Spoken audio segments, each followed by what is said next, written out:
భోగి పండుగ కథ గురించి కొన్ని విశేషాలు తెలుసుకుందామండి. ధనుర్ధరో ధనుర్వేదో దండో దమయతాదమః అన్నది విష్ణు సహస్రనామం. ధనుస్సే వేదము, ధనుస్సనే వేదము. ఇవన్నీ శ్రీ మహావిష్ణువు సహస్రనామములు. కనుక ధనుర్మాస భంగం జరిగితేనే ఉత్తరాయణ పుణ్యకాలం వస్తుంది. కోటి నదులు ధనుష్కోటిలో నుండగా ఏటికి తిరిగేవే మనసా అన్న తోడిరాగ కీర్తనలో అద్భుతంగా ధనురాకారముగానున్న కనుబొమ్మల మధ్య స్థానమునే ధనుష్కోటి అని, నదుల వలె ప్రవహించు నాడీ ద్వారములకు అది కేంద్రమని, ధ్యాన యోగ లక్ష్యమని వర్ణించాడు నాదయోగి సద్గురు త్యాగరాజస్వామి.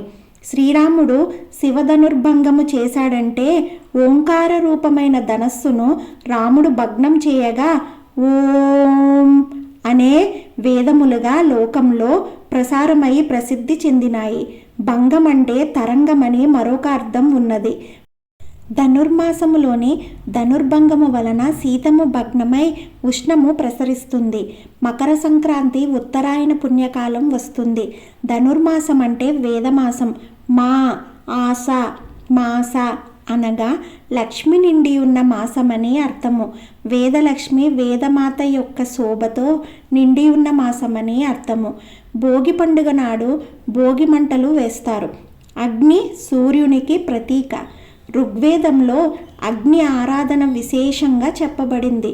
భోగి మంటల్లో సంకటాలు దగ్ధమవుతాయి. ఆ మంటలు మానవాళి కల్మషాన్ని పటాపంచలు చేస్తాయి. మనలోని పాత దుష్ప్రభావాలని, దుర్గుణాలను జ్ఞానమనే మంటల్లో వేసి దహించాలి. భోగి రోజున ఉదయాననే అభ్యంగన స్నానం చేస్తారు. చిన్నపిల్లల్ని చక్కగా ముస్తాబు చేసి భోగి రోజు సాయంత్రం వరుసగా కూర్చోబెట్టి వారి శిరస్సుపై రేగి పండ్లు, బంతిపూల రెక్కలు దిష్టి తీసి పోస్తారు. పెద్దలు పిల్లల్ని ఆశీర్వదిస్తారు. రేగి పండ్లలో సౌరశక్తి ఉంటుంది. శిరస్సు మీద పడితే ఆ శక్తి తేజస్సు పిల్లలకి వస్తుందని, రావాలని ఆకాంక్షిస్తూ భోగి పండ్లను పిల్లలకు శిరస్సుపై పోసే అద్భుతమైన ఆచారం అనాదిగా వస్తుంది. గోదారంగనాథుల కళ్యాణం. భోగి పండుగ అనగానే జ్ఞప్తికి వచ్చేది గోదాదేవి శ్రీరంగనాథుల కళ్యాణం.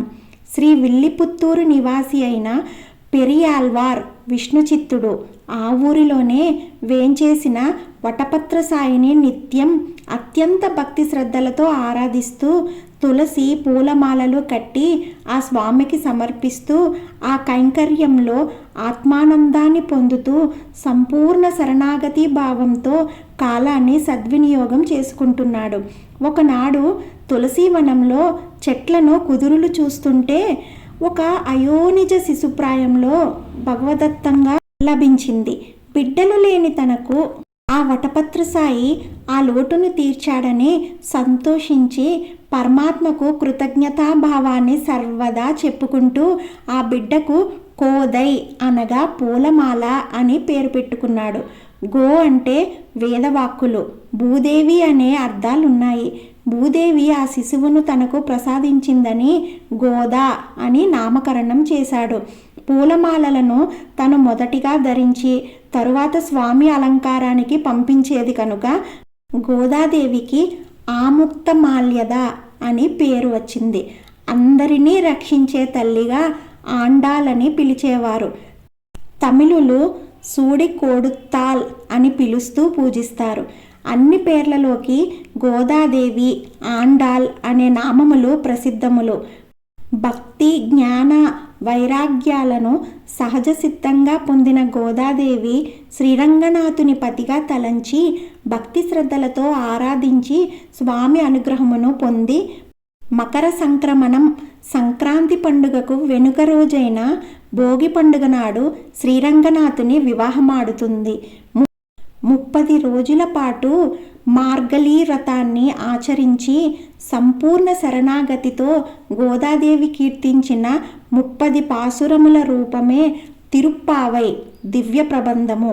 తిరు అంటే శుభప్రదమైన, శ్రీప్రదమైన, పావై అంటే నోము లేక రథం, అదే మేలినోము, సిరినోము. భోగి పండుగ బలిచక్రవర్తి వామనావతారం. బలిచక్రవర్తిని శ్రీ మహావిష్ణువు వామన రూపంలో పాతాళానికి పంపిన పర్వదినమే భోగి పండుగ అని చెప్తారు పెద్దలు. 3 అడుగుల స్థలం ఇవ్వవలసినదిగా కోరుతాడు వామనావతారంలో వచ్చిన శ్రీ మహావిష్ణువు. 3 అడుగుల స్థలం ఇచ్చి తనలోని స్థూల, సూక్ష్మ, కారణ శరీరాలను, జాగ్రత్త, స్వప్న, సుషుప్తావస్థలను, సత్వరజ తమోగుణములను, దారేషణ, పుత్రేషణ, ధనేషణలను హరింపచేసుకున్నాడు బలిచక్రవర్తి. ఇది భోగి పండుగకు దీప్తినిస్తుంది. భోగి లేదా భోగి పండుగ అనునది ఆంధ్రులు జరుపుకునే ఒక ముఖ్యమైన పండుగ. ఆంధ్రులు పెద్ద పండుగగా జరుపుకునే 3 రోజుల సంక్రాంతి పండుగలో మొదటి రోజును భోగి అంటారు. భోగి పండుగ సాధారణంగా జనవరి 13 లేదా జనవరి 14 తేదీలలో వస్తుంది. దక్షిణాయనంలో సూర్యుడు రోజు రోజుకి భూమికి దక్షిణం వైపుగా కొద్దిగా దూరం అవుతూ దక్షిణ అర్ధగోళంలో భూమికి దూరం అవట వలన భూమిపై బాగా చలి పెరుగుతుంది. ఈ చలి వాతావరణాన్ని తట్టుకునేందుకు ప్రజలు సెగ కోసం బగబగ మండే చలిమంటలు వేసుకునేవారు. ఉత్తరాయణం ముందు రోజుకి చలి విపరీతంగా పెరగడం, ఈ చలికి తట్టుకునేందుకు బగబగ మండే మంటలు అందరూ వేయటం వలన ఈ రోజుకి భోగి అనే పేరు వచ్చింది. సంక్రమణ మహాపర్వానికి ముందు రోజుకి ఒక ప్రాధాన్యం ఉంది. దీనికి భోగి పర్వం అని పేరు. అయితే భోగము అనే మాటకు అర్థం ఏమిటంటే అనుభవము అని. ఆనందంగా దేనిని అనుభవిస్తామో లేదా దేనిని అనుభవించడం వల్ల ఆనందం పొందుతామో దానిని భోగము అనాలి. అలాంటి భోగములు అనుభవించవలసిన రోజుని భోగి అంటారు. నిజమైన ఆనందాన్ని అనుభవించడమే నిజమైన భోగం. ఒక్కొక్కరికి ఒక్కొక్కటి ఆనందం. సామాన్యుల ఆనందాలు వేరు. వాళ్ళకి లౌకిక విషయాలు దొరికితే అది భోగం. ఆ విషయంలో విసుగు కలిగితే మరో విషయం లభించాలని, కానీ ఏది లభిస్తే మరి ఇంకేది కావాలని అనిపించదో, ఏది పరిపూర్ణమైన ఆనందమో అదే నిజమైన భోగం. అలాంటి భోగం యోగం వల్లనే లభ్యమవుతుంది. అందుకే యోగులే భోగులు కాగలరు. అలాంటి దివ్య భోగం ఈ రోజున అమ్మ గోదాదేవి ఆండాలమ్మ పొందినది. అది ఏమిటంటే పరమాత్మ ప్రాప్తి రంగనాథుని చేపట్టినది, రంగనాథుని అనుగ్రహాన్ని పొందినది. ఆ కైవల్యానందం అనే భోగాన్ని అమ్మ పొందినది కనుక ఈరోజు భోగి అనే పేరు భక్తి సంప్రదాయం పర్వంగా నిర్వచించేవారు చెబుతారు. సరిగ్గా ఈ రోజుతో ధనుర్మాసం పూర్తి అవుతుంది. చలికాలంలో అత్యంత చలిగా ఉండే రోజు భోగి. ఈ రోజున ఆంధ్రులు మంటలు వేసి చలి కాచుకుంటారు. ఈ మంటలనే భోగి మంటలు అంటారు. భోగి మంటలకు ఎక్కువగా తాటి ఆకులను ఉపయోగిస్తారు.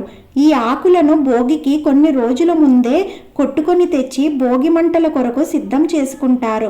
అనేక ప్రాంతాలలో ప్రత్యేకంగా భోగి మంటల కొరకు తాటాకు మోపులను ఇళ్ల వద్దకే తెచ్చి విక్రయిస్తున్నారు.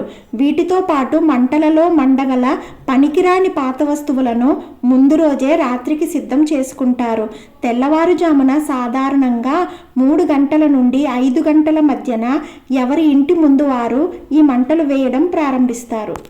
ఈ పండుగ నాడు ఆంధ్రులు కొత్త బట్టలు ధరించడం ఒక సంప్రదాయంగా ఉంది. తెల్లవారుజామున భోగి మంటల వద్ద చలి కాచుకున్న చిన్న పెద్దలు భోగి మంటల సెగతో కాచుకున్న వేడి నీటితో లేదా మామూలు నీటితో తలస్నానం చేసి కొత్త బట్టలు ధరిస్తారు. పండుగ నెలల్లో ముగ్గులు ప్రతిరోజు వేస్తారు. కానీ భోగి రోజు ముగ్గు ఒక ప్రత్యేకత. ముగ్గు వేసే వారికి ఇష్టం కూడిన మరింత కష్టం. సాధారణంగా ముగ్గు వేసే చోటునే భోగి మంటలు వేస్తారు. భోగి మంటల వలన చాలా కసువు తయారవుతుంది.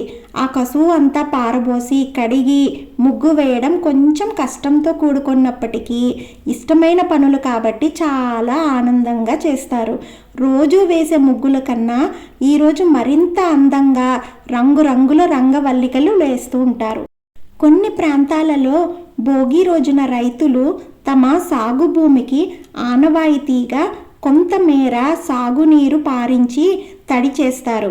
ఒక పంట పూర్తయిన తదుపరి మళ్ళీ పంట కొరకు సాగు భూమిలో నీరు పారించడాన్ని పులకేయడం అంటారు. ఆనవాయితీగా భోగి రోజున పులకేయడాన్ని భోగి పులక అంటారు. గోదావరి జిల్లాల ప్రాంతాల్లో భోగి రోజున కోడిపందాలు వేయడం ఒక ఆనవాయితీగా వస్తుంది. పౌరుషానికి ప్రతీకగా ఉండే కోళ్ళు పోటీల్లో ప్రాణాలను పణంగా పెట్టి పోరాడుతాయి. ఈ పోటీలను చూసేందుకు ప్రజలు ఆసక్తి కనబరుస్తారు. పోటీలో పాల్గొనే కోళ్లపై పందాలు కాస్తారు.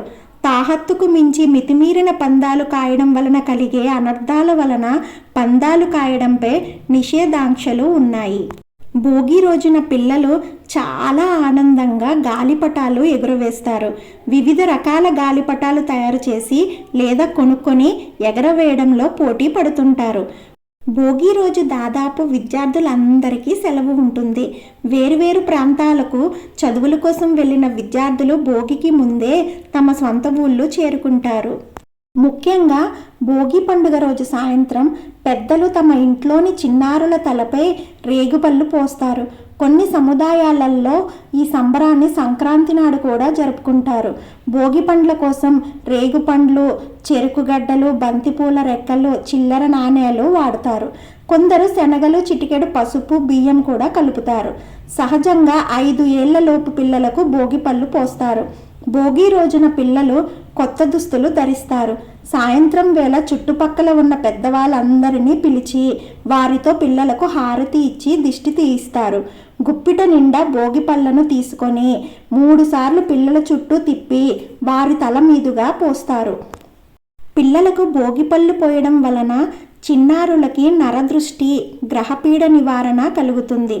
తల పై భాగంలో బ్రహ్మరంధ్రం ఉంటుంది. భోగి పండ్లను పోసి దాన్ని ప్రేరేపితం చేస్తే పిల్లల్లో జ్ఞానం పెరుగుతుంది. రేగిపళ్ళను పిల్లల తల మీద పోయడం వలన శ్రీమన్నారాయణుడి దివ్య ఆశీస్సులు లభిస్తాయని, మరి ఆ పిల్లల మీద ఉన్న చెడు దృష్టి తొలగిపోతుందని భావిస్తారు. సూర్యభగవానుడి ఆశీస్సులు పిల్లలకు లభించాలనే సూచనగా ఈ భోగి పండ్లను పోస్తారు. రేగుపళ్ళతో పాటు బంతిపూల రెక్కలని వాడటం వల్ల కూడా పిల్లల చుట్టుపక్కల ఉండే క్రిములన్నీ మాయమైపోతాయి. ఎందుకంటే బంతిపూలకి ఉన్న ప్రాథమిక లక్షణం క్రిములని చంపడమే. చర్మ సంబంధమైన ఎలాంటి వ్యాధి నుంచైనా ఉపశమనం కలిగించే లక్షణం దీనికి ఉంటుంది. రేగిపండ్లను బదరీ ఫలం అని కూడా పిలుస్తారు. నరనారాయణులు ఈ బదరీ వృక్షం రేగు చెట్టు వద్ద ఆశ్రమాన్ని ఏర్పాటు చేసుకున్నారని, ఆ ఫలాలని తింటూ తమ తపస్సుని కొనసాగించారని ప్రతీతి. మరికొందరు నరనారాయణులు శివుణ్ణి ప్రసన్నం చేసుకోవడానికి బదరికావనంలో ఘోర తపస్సు చేస్తున్న సమయంలో దేవతలు వారి తలల మీద బదరీ ఫలాలని కురిపించారని చెబుతారు. దక్షిణ భారతదేశంలో సంక్రాంతి నాటికి ఈ రేగుపళ్ళు అందుబాటులోకి వస్తాయి. ఆనాటి సంఘటనకు ప్రతీకగా పిల్లలను నారాయణుడిగా భావించి భోగి పండ్లను పోసే సంప్రదాయం వచ్చిందని ప్రతీతి. భారతీయ వాతావరణానికి తగినట్లుగానే రేగు చెట్టు ఎలాంటి ఒడిదొడుగులకైనా ఎదుర్కొని పెరుగుతుంది. 15 డిగ్రీల నుంచి విపరీతమైన 50 డిగ్రీల వరకు ఎలాంటి ఉష్ణోగ్రతనైనా తట్టుకొని నిలబడుతుంది. భోగి పండుగ రోజున సాయంత్రం వేళల్లో బొమ్మల కొలువు నిర్వహిస్తారు. ఇది భోగి పండుగ గురించి కొన్ని ముఖ్యమైన విశేషాలండి. ఈ వీడియో మీకు నచ్చినట్లయితే please like, share and subscribe my channel and keep supporting me.